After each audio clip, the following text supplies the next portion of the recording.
This could be the end for Garp the hero. There's only so long one man can solo an army of pirates before his ice-fisting apprentice commits a top 10 anime betrayal, the tragedy of which giving rise to the hero of the next generation. One Piece is back and it has not slowed down. If anything, we've accelerated into very exciting yet very terrifying territory, but with some signature eau de flair. I loved the namesake of this chapter, the battleship bags, because I think they're such a fantastic concept that only goes to elevate the legend that is Garp, and now I suppose the legend that is Kuzan. Gotta say though, in all honesty, I wasn't all that impressed at first, because Garp is a dude who punches mountains for fun. What's a battleship? But then he stated the bag rules. No haki and no devil fruits. So that's actually pretty hardcore. And it makes me think about how Luffy would have gone doing something like this, because our rubber lad has been punching through marine ships ever since the early days, but all of that was made possible with the force generated by his stretching. I love that the battleship bags look all eroded, like what a cliff would look like after hundreds, maybe even thousands of years of waves crashing against it. And Kuzan's ship looks equally as damaged as Garp's. So I think that we may have been taking a cue from Kuzan's own lazy justice and sleeping on this former admiral in terms of power, because I never expected him to possess Garp level physicality. That, in addition to his devil fruit, might make Kuzan one of the strongest characters currently alive. Sakazuki as well. In fact, Sakazuki is even stronger. One thing before we move on, the battleship bags are introduced to us by Commodore Brand New. Always a fun character to see because he's the one responsible for assigning all of the new bounties. But also present here are Django and Full Body. And I find that interesting because it says that they're at the G1 Marine base, which pre-time skip was Marineford, meaning that they are standing where the Paramount War took place. But we previously saw Hina, their superior officer, at New Marineford, which is the old G1 base, talking to Sengoku and Suru. So I'm wondering why these three are currently on different sides of the red line. I have to say though, the overall tone of this chapter doesn't leave me feeling particularly great for the future of Monkey D. Garp, and we'll talk more about that in a bit. Also, this video is sponsored by War Thunder, the most comprehensive vehicular combat game ever made, where you can play as more than 2,000 tanks, sky tanks, helicopters, and floaty boats in dynamic sim PvP battles. This collection covers an entire century's worth of human history, with vehicles all the way from the 1920s to the present day. And shockingly enough, the concept of reality also includes anime-themed vehicles, such as the AH-1S helicopter Kisarazu, which is legitimately used by the JSDF. But my favorite part of the game is that every vehicle is absurdly detailed to the point where they were modeled down to their individual components, and also features an in-depth customization system so that you can leave your own personal mark on history. You can and should play War Thunder for now for free on PC, PlayStation, and Xbox, using my link in the description, with PC players receiving a free bonus pack and all players receiving a special 3D Dakimakura. So do that thing, but for now it's back to you, me. But keeping the ships in mind, if something bad does happen to Garp, I could see Kobe blaming his own weakness, much like how Luffy did, but then going to the scrapyard, picking out his own battleship, and punching away to following Garp's footsteps. Maybe not just Kobe either, but Helmeppo, Prince Gru, and however many other next generation Marines feel that need to become stronger. Like how all of the Straw Hats realize the dire need to become more powerful during the time skip. The first shot we see on Hachinosu is of San Juan Wolf, assumedly being tossed and or punched by Garp, which is very impactful. It says a lot about Garp's strength without even needing to see it. He's also a devil fruit user, which is extra bad for San Juan Wolf, because who even has the power to pull him back out of the water? I assume that Avalo Pizarro would have to do it by controlling the island to pluck Wolf out of that there water, but this chapter is glorious because it is packed with Garp absolutely slaughtering the forces of an Emperor of the Sea. In particular, Garp is savage, just savage, when he blocked Vasco Shot's attack with lesser Blackbeard pirate members. It was so cold, it was so efficient, it was so resourceful. I love it. I also love the look of indifference on his face as a pirate literally burns in his hand. Garp is a marine monster, and that only becomes more striking when he makes that demonic Luffy-esque Will of D smile. You never want to be on the receiving end of that smile, because that is not a happy smile, that's a you're gonna get punched smile. However, amongst all of this, Shiryu manages to draw first blood, a very important act because it comes with a massive mental buff for the rest of the Blackbeard pirates. Remembering that most of these guys, in fact, I think all of these guys except Kuzan, have never encountered the legend that is Garp. So they would have this image in their mind brains of an insurmountable, unbeatable god. But now, thanks to Shiryu, and even though it took him out as well, the Blackbeard pirates know that Garp is not invincible. And they know that if you just keep throwing piles of pirates at him, then one of them is eventually gonna get him. Whereas if Garp didn't get hit like this, they would be on the verge of mentally giving up, resigning themselves to powerlessness and such. And the look of satisfaction on Shiryu's face is priceless. Again, this came at a high personal cost for Shiryu with all of the punching punching and everything. But this is a career high moment for him. I mean, he wounded the greatest hero that has ever lived. However, to me as a reader, this was a much greater moment for Garp. Because what happened here wasn't Garp being outplayed by Shiryu. No, Garp deliberately skewered himself to act as a shield to protect Kobe. And the coolest part is that from the way these panels are drawn, I don't think Haki played a role in this. I mean, we still don't 100% know how the clear fruit works, but I'm hoping that it counters observation Haki. Because if it doesn't, then it's practically useless in higher levels of combat. But from the manga, it looks like Garp managed to detect Shiryu naturally, just from the disturbance his presence was having on the environment. Garp saw this rapid burst of smoke, he knew that a bad thing was happening, so he got in the way of the bad thing and the good thing being Kobe. Kobe also has a moment of what I alluded to before, blaming himself for Garp being hit. And you know, it's actually hard to tell if Garp was lying or not when he says that Shiryu had been aiming for him the whole time, or if Garp's just saying what Kobe needs to hear to keep mentally stable. Either way, the unfortunate signs are here. This event feels like a real-time flashback playing out, and Kobe may very well be about to lose his mentor. And how much does a mentor mean to Kobe? Well, I don't know, but to Cross Guild, this mentor is worth roughly 3 billion berries. It's a lot.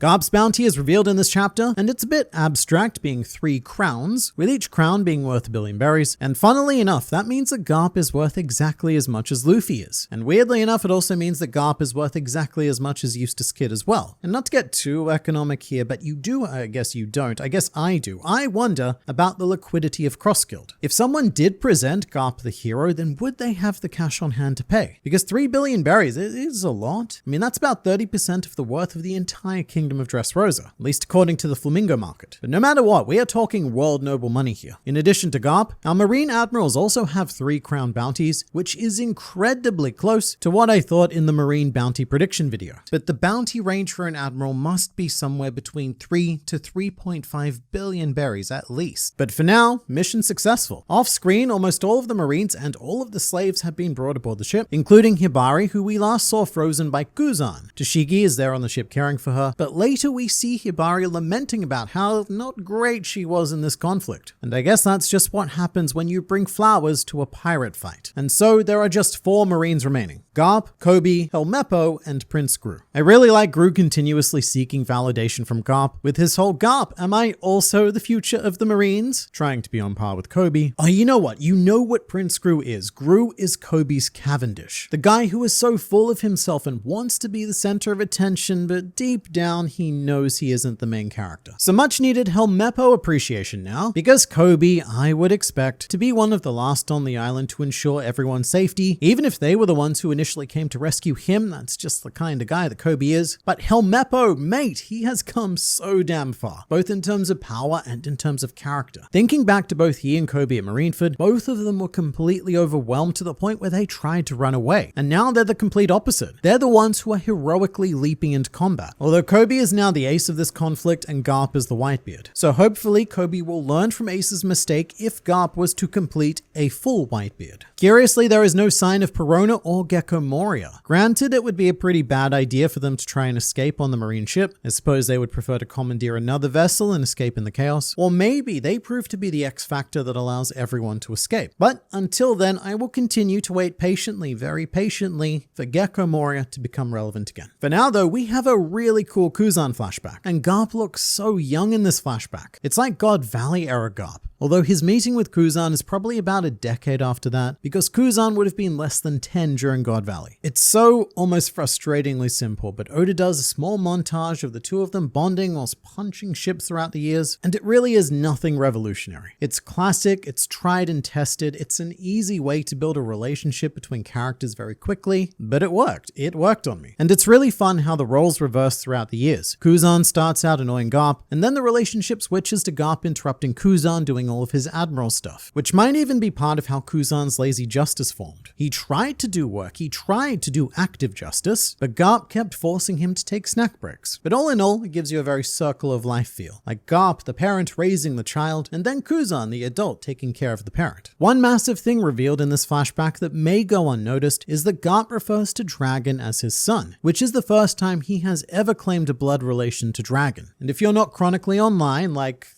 I am, this was the main piece of evidence used for the theory that Garp was not in fact Dragon's son, and that there was some sort of mysterious Garp daughter that he married and produced a Luffy with. But that's all gone now because Occam's razor once again prevails. Cutting back to modern day, seeing Garp and Kuzan punching each other was just wow. They're portrayed as equal, and that's pretty wild, because up until now, Kuzan has always been shown as a heavy fruit user. So watching him actually getting involved in a fist fight is kind of surreal. The Kuzan flashbacks have definitely given a lot more meat to this conflict. Before, I thought that Garp had practically zero chance of dying because there wasn't really anyone here worthy of taking him out, especially since Blackbeard himself is absent. He's off elsewhere, both figuratively and literally breaking the law. And Avalo Pizarro even makes a bit of a meta commentary on that at the end of the chapter. Newspapers all talking about Blackbeard this, Blackbeard that, blah blah blah. But the rest of his crew also want their names to be known. Still, if it was going to happen, it cannot be anyone except for Kuzan, right? Kuzan killing Garp would be gut-wrenching. It would also surely solidify him as a villain, unless there's some sort of Severus Snape shenaniganry going on here. And it would add another admiral to the Luffy revenge list for killing family members. Also, the Blackbeard pirates would now be responsible for the death of both a brother and a grandfather. Thinking about it from an avian perspective, it would also make a phenomenal headline for Big News Morgans. Hero killed by former apprentice, now villain. Very Jedi-Sith dynamic. And it could have endless public opinion ramifications as well, because Garp is an important symbol to each well-governed citizen. So if their hero dies, they are going to, well, they're going to cry, but after crying, they're going to ask questions. Questions such as, why weren't the rest of the Marines there backing him up? He's doing the hero thing. He's saving Kobe. Why weren't the other Marines also doing the hero thing? Oh, because the rest of the fleet was sent to Egghead Island. Okay, why were they there? Because Luffy was kidnapping Vegapunk? Huh. So therefore, the reason why Garp died is because of Luffy, thus painting him as the ultimate world villain. But even with all we're seeing right now, it is so hard to picture Kuzan as an antagonist. Not impossible though, and getting less and less impossible by the chapter. However, this one does end on a very hopeful note. Even in seemingly the worst possible situation, Garp remains calm and sees a path to victory. Fair enough, because I suppose he has almost certainly been in worse situations before, but he leaves us with the words, justice will prevail, which I guess is true. Either that or just ice will prevail. Also, I can't help but think of Doflamingo's Marineford speech, the one where he basically says, whoever wins dictates all of the justice. So again, even in the face of tragedy, Garp is taking a technical dub on this take, but also justice works in mysterious ways. Right now, I can't help but feel that this ends in tragedy, and that this could be a catalyst for a moment of growth for Kobe and the rest of the Marines. Like literally, potentially the entirety of the Marines, since most of them looked up to Garp. On a more personal note though, throughout the chapter, Garp is really only speaking directly to two people, Kuzan and Kobe, the fallen apprentice and the future of the Marines. And I've seen enough anime flashbacks to know what priming for tragedy feels like. And a lot of what Garp says in this chapter feels like preemptively cushioning Kobe for the worst. But what do you think? Is Garp going to die here? Yes or no? And also, why? And thanks again to War Thunder for sponsoring my fictional pirate addiction. Check out the game using the link in the description and just go and have some fun, exploring and exploding a century's worth of human mechanical achievements. And also, what do you do while watching these videos? I know that a whole ton of you do the dishes or watch them on the toilet, but there have to be other options, right?